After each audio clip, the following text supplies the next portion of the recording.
Merhaba arkadaşlar, bugün sizler yeni bir video ile tekrardan bir aradayız. Bugün Logitech G29 oyun konsollarından direksiyon, pedal ve vitese ekstradan bir el freni yapacağız. Tabi biz bunu dışarıdan internet üzerinden ya da game center'lardan almaya kalkarsak ortalama iyi bir şey istediğimizde ortalama fiyatı 1000 ile 1,5 milyar arasında değişiyor. Yurt dışında AliExpress üzerinden almak istediğimizde tabii gümrük vergileri, biraz da ulaşım için geçen süresi dahil olduğu zaman bazen de gümrüğe de takılabiliyor. Bu işler biraz daha bize külfet oluşturabiliyor. Bu yüzden sizlere Logitech G29 için ya da başka modellerde kullandığınız direksiyon setlerine dışarıdan ekstradan büyük meblağlar vermeden İnternet üzerinden sipariş edebileceğiniz birkaç tane elektronik parça ile birlikte oyunlarda kullanmak için direksiyon setlerimiz için el freni yapacağız. Şimdi ne yapmamız gerekiyor ve hangi malzemeleri kullanabiliriz? Ben şimdi internet üzerinden el frenini biliyorsunuz çektiğimizde tekrardan eski konumuna geri dönmesi gerekiyor. Bundan dolayı ben internet üzerinden kapı kolu siparişi verdim arkadaşlar. Çünkü bu mekanizma kendi içerisinden yaylı bir sisteme sahip. Bunun içerisinde şu gördüğünüz yuvarlak kısmında daire şeklinde bir yay sistemi var. Şöyle tutayım mekanizmayı, çekiyorum, bırakıyorum, tekrardan kendi eski haline alıyor arkadaşlar. Elektrik kutusu diye geçiyor, alüminyum, şu şekilde. Bunların isimleri var. Zaten yazarsanız elektronik alüminyum kutu şeklinde yazarsanız bir tane şu şekilde Arduino Micro USB aldık. Kodlamayı bunun içerisine atacağız arkadaşlar. Kapı kolumuzun aparatı, uzatma demir aparatı bu şekilde takacağız. Sonra kapının şu şekilde alüminyum çerçevesi var. Şöyle 19 milimetrelik, ben tabi bu kapı kolu biraz kısa geleceğini düşündüğüm için uzatmak istedim bunu arkadaşlar.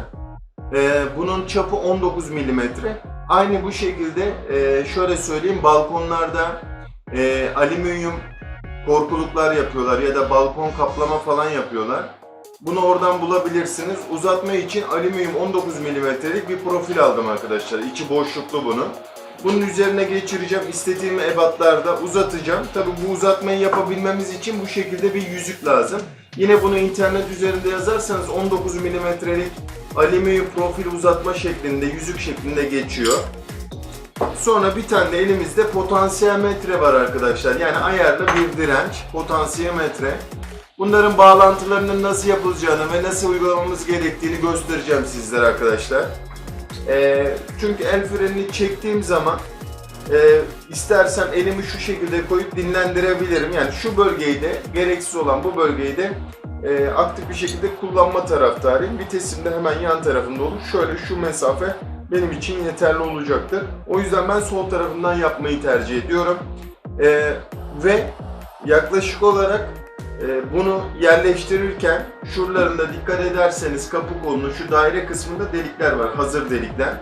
Bunu tam ortalanacak şekilde kendinize göre ayarlayın. Tam şu şekilde ben yerleştireyim. Bu noktalardan delmemiz gerekiyor arkadaşlar, sabitleyebilmemiz için. Tabi bu noktaların düzgün bir şekilde delinmesi lazım.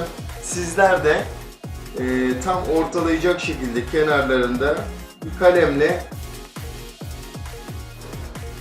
belirleyin konumlarını.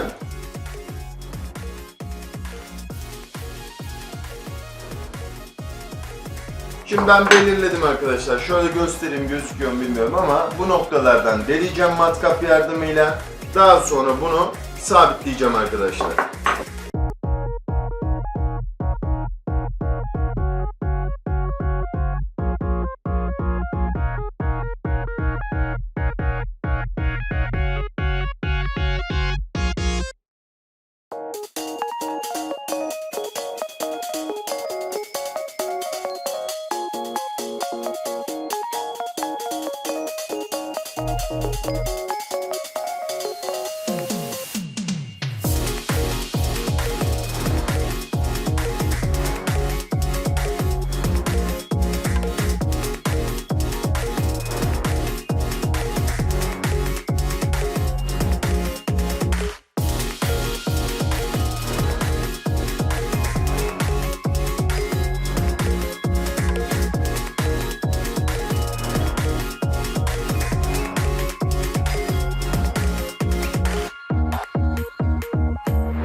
Evet arkadaşlar, şimdi kolumuzu yaptık.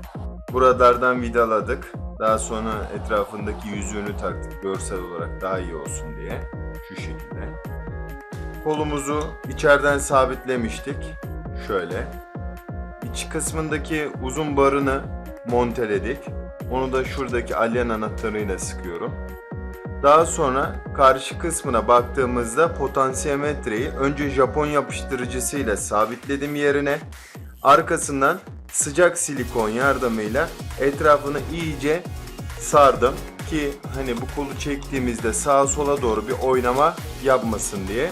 Şu uzun barla potansiyometre arasına da yuvarlak bir somun attım. Zaten potansiyometre ve şu uzun barın iç kısmı çizgi şeklinde bir oyuk var. İkisini birleştirdim. Oraları da gösterdim size. Daha sonra buraya da bir sıcak silikon yaptım. İyice sabitlensin diye. Kolu çektiğim zaman potansiyometre hareket ediyor arkadaşlar. Görüyorsunuz. Bu şekilde. Şimdi iç kısmında bu potansiyometrenin şöyle göstereyim. Uçları var. Bu uç kısımlarına micro USB'yi lehimleyeceğiz. Lehim işlemine geçelim şimdi. Şimdi arkadaşlar 3 tane kablo ayarladım. Şöyle ortalama uzunlukları 10'ar santimetre olacak şekilde. Şöyle farklı renklerde kırmızı, beyaz ve sarı olacak şekilde. Bunların uçlarını soyalım.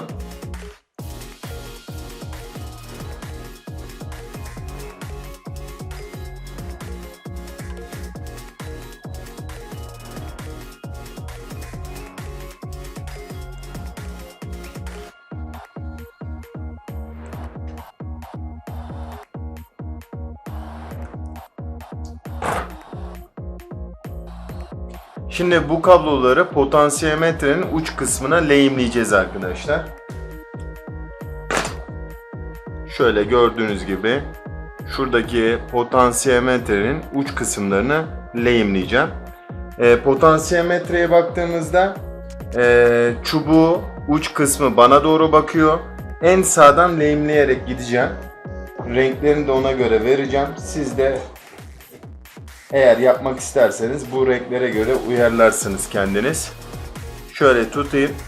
En sağdan, bana göre en sağ olan kısımdan önce kırmızıyı lehimleyeceğim arkadaşlar.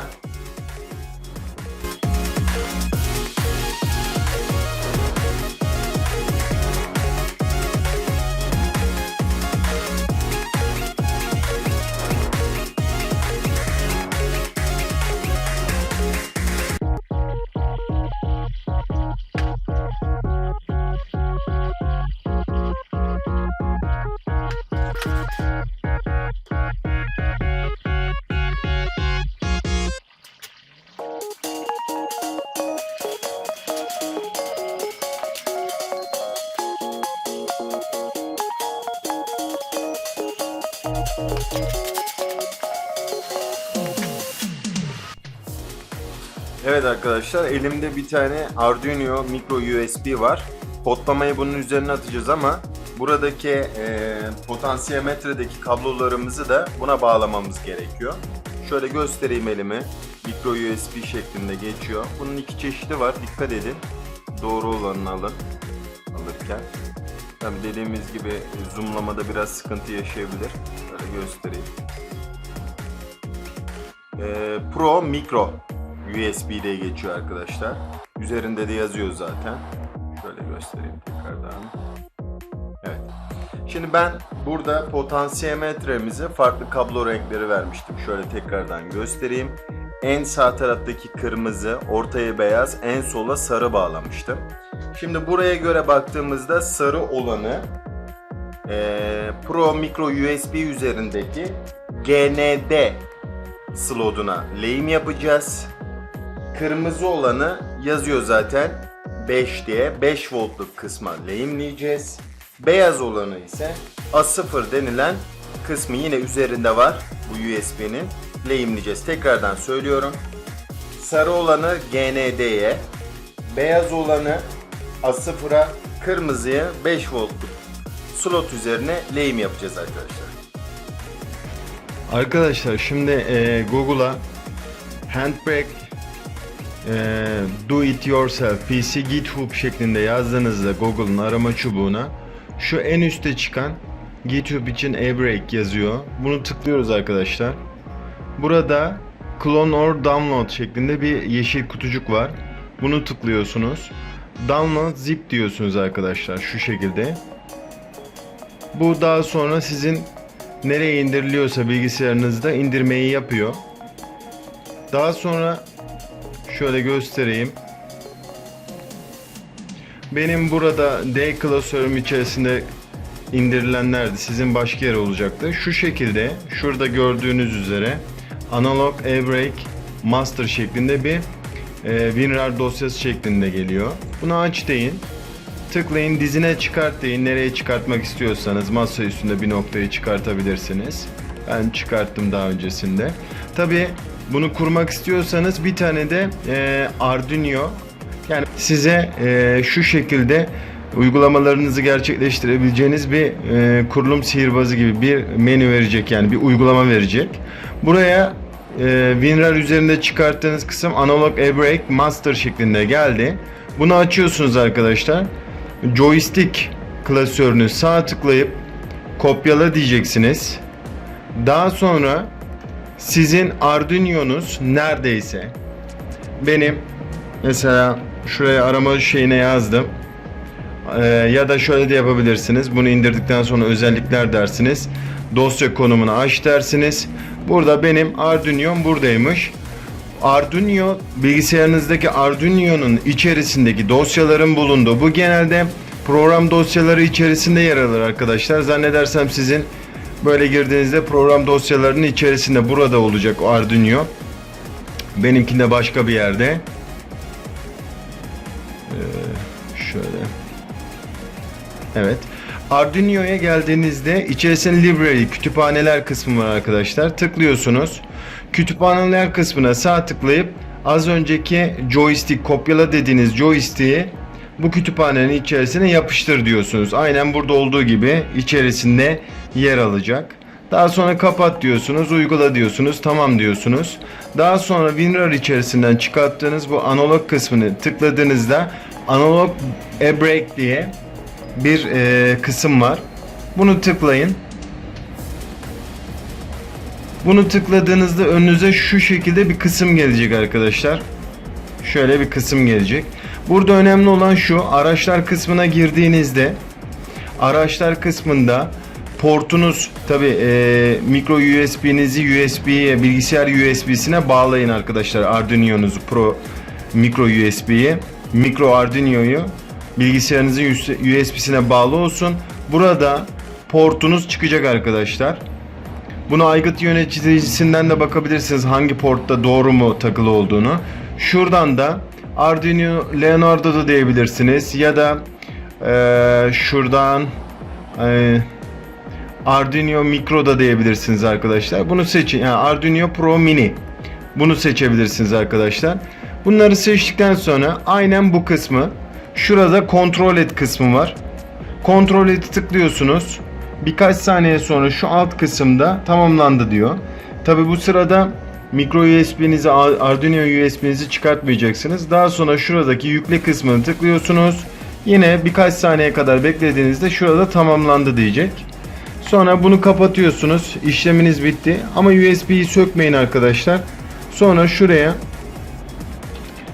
USB oyun denetleyicilerini kur şeklinde, şuradaki arama kısmına USB oyun denetleyicilerini kur şeklinde yazın. Tıkladığınızda burada şu kısımda sizin micro USB'niz çıkacak arkadaşlar. Bunu tıklayacaksınız. Micro USB çıktıktan sonra buraya tıklayacaksınız. Özellikleri girdiğinizde size X ekseni, Y ekseni, Z ekseni ve valve şeklinde bir isimler çıkacak. Sizin buradaki el freniniz valve olan kısım olacak arkadaşlar. Valve kısmında burada üst kısmında sına ve kur şeklinde iki bilgi olacak. Ayarlar şeklinde. Siz ayarlara girin. Sürekli ileri deyin arkadaşlar. En sonunda son dedikten sonra işleminiz bitmiş olacak. Tamamı tıkladığınızda kurulum aşaması da tamamlanmış olacak. Daha sonrasında ben şimdi şurada yaptım. Setup'ını yükledim bunu. Şimdi bunu elimde bir tane makaron var. Bu USB'ye takmak istiyorum bunu. Isıyla gerilecek. Şimdi alüminyum olduğu için ileriki süreçlerde bir kısa devre yaşasın istemiyorum. Bunu iç kısmına takacağım, USB'yi. Daha sonra şu şekilde kullanacağım tabii ben bunu. Daha sonra USB'yi en alt kısmında yerleştireceğim. Şu ön kısımdan bir USB kablosu takabilecek şekilde bir delik açacağım. Daha sonrasında işlemim tamamlanacak arkadaşlar. Şimdi arkadaşlar bu alüminyum kutunun ön tarafından bir delik açtım. Elimde USB, micro USB için bir tarafı USB, bir tarafı Arduino'nun Pro Micro USB anakartına girecek. Aslında bu Samsung şarj cihazlarıyla da uyumlu. Fakat şuna dikkat etmemiz gerekiyor. Veri alışverişine uygun bir kablo olması lazım. Biliyorsunuz bazılarında sadece şarj ederken bazıları hem şarj hem veri aktarımına izin veriyor. O yüzden bende vardı bir tane fazladan. Şu ön kısmında, alüminyum kısmında tam USB'nin gireceği yer kadarlık kısmı kestim. İç kısımda da sıcak silikonla Arduino'nun micro USB'sinin üstünü makaronla kapladım. Sabit bir şekilde içeriye sıcak silikonu sıktım arkadaşlar. Dönmesinde etmesinde herhangi bir sıkıntı yok. Şimdi profili uzatacağım arkadaşlar. Şimdi 15 santimetrelik bir alüminyum boru kestim. Bunu yüzük yardımıyla bu kısma oturtacağım. Çünkü el frenimin el tutacak kısmının biraz uzun olmasını istiyorum arkadaşlar. Bu şekilde. Bunu da şurada görmüş olduğunuz yüzük yardımıyla monteleyeceğim. Sabitleyeceğim. Arkadaşlar şimdi bu yüzük sayesinde 15 cm boyunda kesmiş olduğumuz alüminyum boruyu buraya ilave ettik. Ben vida atmak istemedim. Japon yapıştırıcısıyla birbirini monteledim. Tam istediğim şekilde oldu sistem. Şimdi daha önce 40 cm uzunluğunda bisikletler için kullanılan şu şekilde bir sünger var. Bundan sipariş etmiştim. Bunu geçireceğiz bu kola. Daha sonrasında tekrar devam edeceğiz. Evet arkadaşlar, son aşamada artık burada görmüş olduğunuz alüminyum boruyu daha önce de söylemiştim. Bisikletler için satılan süngerlerden yerleştirdim. Gittim bir de bu alüminyum kutumuzu siyah mat boyayla boyadım.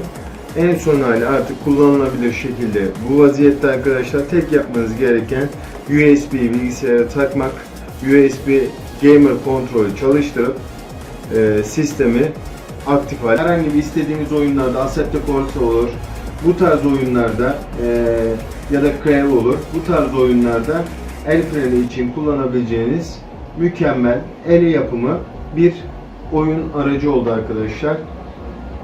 Videoyu beğenmeyi, abone olmayı ve yorum yapmayı unutmayın. Bir başka videoda tekrar görüşmek üzere. İyi günler.